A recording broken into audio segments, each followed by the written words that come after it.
السلام علیکم فرینڈس۔ تو آج کی اس ویڈیو میں ہم جو ہمارا چیپٹر ہے اسلام دنیا کی سب سے بڑی نعمت ہے، تو اس کے بارے میں ہم پڑھیں گے۔ تو بندوں پر اللہ کی طرف سے ہونے والے انعامات میں سب سے بڑی نعمت اسلام و ایمان کی نعمت ہے، جس کو ہدایت کہا جاتا ہے، جس کے سامنے دنیا کی تمام نعمتیں ہیچ ہیں۔ یہ نعمت اللہ اپنے بندوں میں جس کو چاہتا ہے عطا کرتا ہے۔ کسی کو اس نعمت کے ملنے کا صاف مطلب یہ ہے کہ اللہ کو اپنے اس بندے سے خاص محبت ہے۔ جس کو یہ نعمت مل جاتی ہے ایمان کی، تو اس کا کیا مطلب ہوتا ہے کہ اللہ اپنے بندے سے خاص محبت کرتا ہے۔ اس نعمت سے نوازنے میں اللہ کے نزدیک کسی حسب نسب، خاندانی شرافت، معاشرے میں پائے جانے والے کسی وقار و مرتبے، علمی قابلیت، مالی حیثیت یا کسی اور چیز کا لحاظ نہیں رکھا جاتا، حتیٰ کہ اپنے وقت کے اللہ کے محبوب ترین بندوں، نبیوں اور رسولوں کی اولاد، ان کے والدین اور قریبی رشتہ دار بھی بسا اوقات اس نعمت سے محروم کر دیے جاتے ہیں۔ آپ نے دیکھا ہوگا حضرت نوح علیہ السلام کا جو بیٹا تھا، تو وہ ایمان نہیں لایا تھا، ٹھیک ہے، تو وہ آپ واقعہ جا کے دیکھ سکتے ہیں، وہ محروم تھا ان کا بیٹا۔ حالانکہ نبی ان کے لیے اللہ سے برابر دعائیں بھی کرتے رہتے تھے، یہ نہیں کہ مطلب محروم تھے تو کچھ کرتے نہیں تھے۔ جو نبی تھے وہ اللہ سے اپنے اولاد کے لیے یا رشتہ داروں کے لیے جو ایمان نہیں لائے تھے تو ان کے لیے برابر دعا کرتے تھے، ٹھیک ہے۔ اللہ تعالیٰ حضرت محمد صلی اللہ علیہ وسلم کو مخاطب کر کے قرآن میں فرماتا ہے، کیا فرماتا ہے اللہ تبارک و تعالیٰ؟ اے محمد، جب بھی نبی کا نام آئے تو آپ درود شریف پڑھ لیں، صلی اللہ علیہ وسلم، آپ جس کو چاہے ہدایت نہیں دے سکتے، ٹھیک ہے، بلکہ اللہ ہی جس کو چاہتا ہے ہدایت سے نوازتا ہے۔ اس سے اللہ کو صرف یہ دکھانا مقصود ہے کہ ہدایت سے سرفراز کرنے میں صرف اسی کی منشاء و مرضی کا دخل ہے، ٹھیک ہے۔ ہم یہ نہیں کر سکتے کہ اس ہدایت دے دیں، اللہ جس کو چاہے ہدایت دے سکتا ہے، صرف ہم دعا کر سکتے ہیں اللہ تعالیٰ اس کو ہدایت عطا فرما، اس شخص کو ہدایت عطا فرما۔ یہی دکھانے کے لیے اپنے محبوب بندوں اور رسولوں کی التجا کو بھی اللہ کبھی کبھار رد کر دیتا ہے۔ حضرت نوح علیہ السلام، جیسے میں نے بتایا بھی ان کا بیٹا تھا، نوح علیہ السلام کے بیٹے حضرت ابراہیم علیہ السلام کے والد اور حضرت لوط علیہ السلام کی بیوی اس نعمت ہدایت سے محروم رہے۔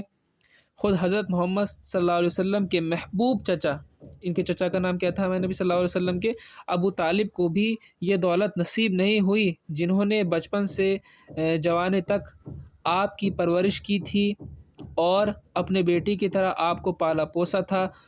اس کے برخلاف اس وقت کے اسلام کے بدترین دشمن حضرت ابو سفیان، ابو جہل کے بیٹے اکرمہ اور اپنے وقت کے مصر کے ظالم ترین بادشاہ فرعون کی بیوی کو اللہ نے ہدایت نصیب فرمائی تھی۔ وہ ہدایت سے محروم نہیں تھی، ان کو ہدایت ملی تھی، لیکن فرعون کو ہدایت نہیں ملی تھی۔ اور ابو طالب، یہ نبی صلی اللہ علیہ وسلم کے چچا تھے، ان کو بھی ہدایت نہیں ملی تھی اللہ تعالیٰ کی طرف سے۔ اس کے بعد جو ہے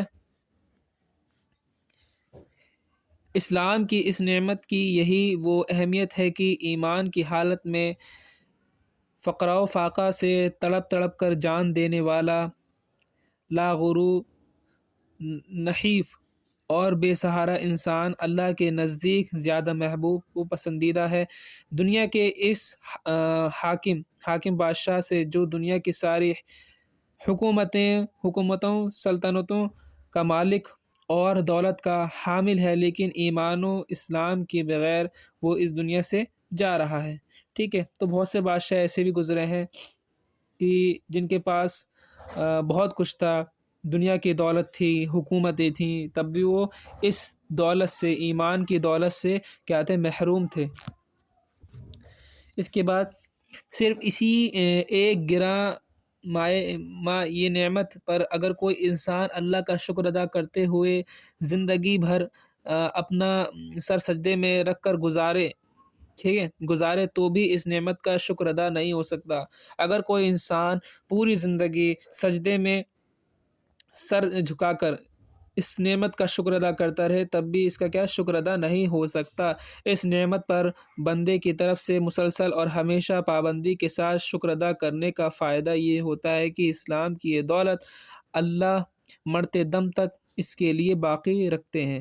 ٹھیک ہے، مطلب اس کا یہ فائدہ ہوگا اگر ہم ہر وقت شکر ادا کرتے رہیں گے اللہ تعالیٰ کا، تو یہ جو دولت ہے مرتے دم تک جو ہے باقی رہے گی۔ ٹھیک ہے، ایمان جو ہے خاتمہ کس پر ہوگا؟ بالخیر پر ہوگا۔ اور ورنہ خطرہ اس بات کا ہے کہ اللہ کی طرف سے کسی بات یا غلطی پر خفگی سے اس سے یہ نعمت چھین لی جائے۔ اسی لیے مسلمان کو اللہ نے یہ دعا سکھائی کہ اے اللہ تو ہم کو ہدایت کے بعد گمراہی میں مبتلا مت فرما۔ تو یہ ہے سورہ آل عمران میں ہے، ربنا لا تزغ قلوبنا بعد اذ ہدیتنا، ہے نا، یہ آیت پڑھ لیجئے گا، یہ سورہ آل عمران میں ہے۔ اس کے معنی یہ ہے کہ اے اللہ تو ہم کو ہدایت کے بعد گمراہی میں مبتلا مت فرما۔ دیکھیے ہدایت مل گئی، اس کے بعد گمراہی میں مبتلا مت فرما۔ تو ہمیں بھی چاہیے کہ یہ جو دعا ہے اس کو ہر نماز کے بعد پڑھیں۔ سورہ آل عمران میں ہے، ایک دفعہ اس نعمت ہدایت کے ملنے کے بعد اس کا باقی رہنا یقینی و لازم نہیں ہے کہ نبیوں کو بھی اپنی مسلم اولاد اور نسلوں کے متعلق اس نعمت کے لیے اللہ کی طرف سے چھن جانے کا خطرہ رہتا تھا۔ ایسا نہیں کہ بس ایمان لیا ہو گیا، بلکہ ہمیں اس کا شکر ادا کرنا چاہیے اور سورہ آل عمران کی آیت پڑھتے رہنا چاہیے۔ اس آیت کو پڑھ کر کیا ہے ہمیں شکر ادا کرنا چاہیے اللہ تبارک و تعالیٰ کا۔ چنانچہ حضرت یعقوب علیہ السلام نے مرتے وقت اپنی اولاد کو وصیت کی تھی کہ میرے بیٹوں تم سب اسلام ہی پر جینا اور اسی پر مرنا۔ حالانکہ وہ نہ صرف خود نبی تھے بلکہ ان کے والد دادا سب نبی تھے، اور ان کی یہ اولاد بھی خود نبی کی صحبت یافتہ اور ان کی تربیت یافتہ تھی۔ جب نبیوں کی اولاد اور ان کی تربیت یافتہ نسلوں کا یہ حال ہے تو ہم جیسوں اور اس سے کتنا ڈرنا چاہیے۔ ٹھیک ہے، تو ہم جیسوں کتنا ڈرنا چاہیے اور اس نعمت کو باقی رکھنے کی اللہ سے کتنی دعائیں کرتی رہنی چاہیے۔ اللہ تعالی ہم سب کا ایمان پر خاتمہ فرما۔ اس کے بعد جو ہے ہم تھوڑا چوری کے بیان بتائیں گے، چوری کسے کہتے ہیں، اس کا کیا کیا گناہ ہے، تو تھوڑا اس کے بارے میں بھی ہم سمجھ لیتے ہیں کہ چوری کیا ہوتی ہے۔ کسی کی چیز بغیر اجازت چپکے سے لینے کا نام چوری ہے۔ ٹھیک ہے، کسی کی چیز اگر ہم نے چپکے سے لے لی تو اسی کو کیا کہتے ہیں؟ ہم چوری کہتے ہیں۔ چوری بڑا گناہ ہے، یہ ایک ایسا جرم ہے جو سارے معاشرے کو بگاڑ کر رکھ دیتا ہے۔ اگر اس کی گرفت نہ کی جائے تو یہ چوری پوری سوسائٹی کے چین و سکون کو ختم کر دیتا ہے۔ اس دنیا میں اللہ تعالیٰ نے چور کے ہاتھ کاٹنے کا حکم دیا ہے۔ اسی طرح اللہ کے رسول صلی اللہ علیہ وسلم نے ہر مسلمان سے وعدہ لیا ہے کہ وہ چوری اور بدکاری نہیں کریں گے۔ ٹھیک ہے، چوری ایک ایسی بری لت ہے کہ جب کسی کو لگ جاتی ہے تو جلد جاتی بھی نہیں ہے، اسی لیے ہمیں اس سے ہمیشہ بچتے رہنا چاہیے۔ تو یہ سمجھ میں چوری کسے کہتے ہیں اور اس کا کیا کیا گناہ ہے۔ اب اور دیکھتے ہیں کہ کسی کی کوئی چیز بنا اجازت استعمال کرنا، دوستوں اور ساتھیوں کی چیزوں کو مذاقاً تفریحاً چھپانا، اسی طرح گری پڑی چیزوں کو بنا جھجک اٹھانا اور اس کا استعمال کرنا، یہ سب ایسی باتیں ہیں جس سے چوری کی عادت پیدا ہوتی ہے، پھر وہ آہستہ آہستہ چور بن جاتا ہے۔ مطلب چوری یہ نہیں ہے کہ کسی کی چیز چرانا، یہ تو ہے یہ چوری، اس کے علاوہ جو ہے کسی کی چیز استعمال کرنا بنا پوچھے، ہے نا، اور کسی کا مذاق اڑانا، تفریح کر کے کسی کی چیز چھپانا، اور کوئی گری ہوئی چیز ہے کسی کی چیز بنا جھجک اس کو اٹھا لینا، ہے نا، اور کسی کی چیز استعمال کرنا، ہے نا، اور کیا ہے تو جی جتنی باتیں میں نے بتائی ہیں، تو ایسے کرنے سے کیا ہوگا، دھیرے دھیرے کیا ہوتا ہے، وہ آہستہ آہستہ چور بن جاتا ہے۔ اب چوری صرف جو ہے مال کی نہیں ہوتی ہے، چوری صرف مال ہی کی نہیں ہوتی بلکہ مختلف الگ الگ چیزوں کی بھی چوری ہو سکتی ہے۔ مثلاً کسی کے مضمون کو اپنے نام سے شائع کرنا، اپنے نام سے چھپانا، کسی نے کوئی ٹاپک پہ کچھ لکھا تھا، ایسے لکھا تھا، اس کو اپنے نام سے چھپانا، یہ بھی ایک چوری ہے۔ امتحانات میں نقل کرنا، یہ بھی ایک چوری ہے، وغیرہ چوری میں شامل ہے۔ تو دیکھیے یہ تو چیز چرانے کا تو ایک چوری ہے ہی ہے۔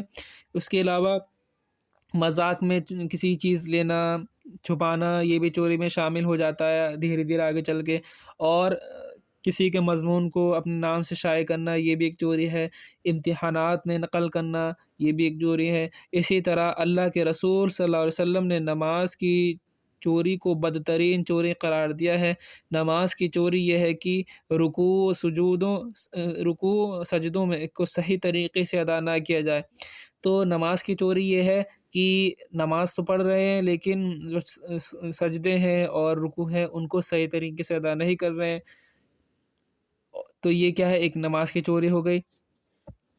اس کے بعد جو ہے ہم سب کو ان بری عادتوں سے بچنا چاہیے۔ اگر خدا نخواستہ کسی کے اندر یہ برائی ہو تو فوراً توبہ کر کے اللہ سے معافی مانگنی چاہیے اور آئندہ کے لیے احتیاط کرنا چاہیے، ورنہ وہ اللہ اور اس کے رسول کی طرف سے لعنت کا مستحق ہے، حقدار ہے، مستحق ہو جائے گا، جس سے وہ دنیا اور آخرت میں بدنام اور نامراد ہو جائے گا۔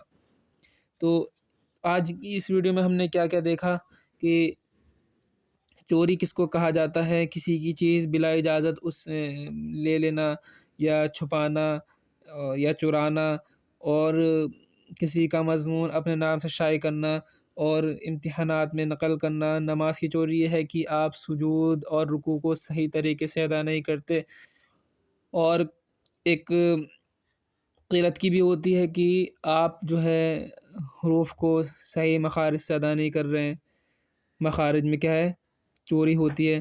تو یہ سب چیزیں کیا ہیں، چوری میں شامل ہیں۔ تو آج ہم نے بتایا کہ چوری کے بارے میں، اور ایک ٹاپک تھا اسلام کیا ہے، دنیا کا کیا ہے، بہت بڑی اچھی نعمت ہے۔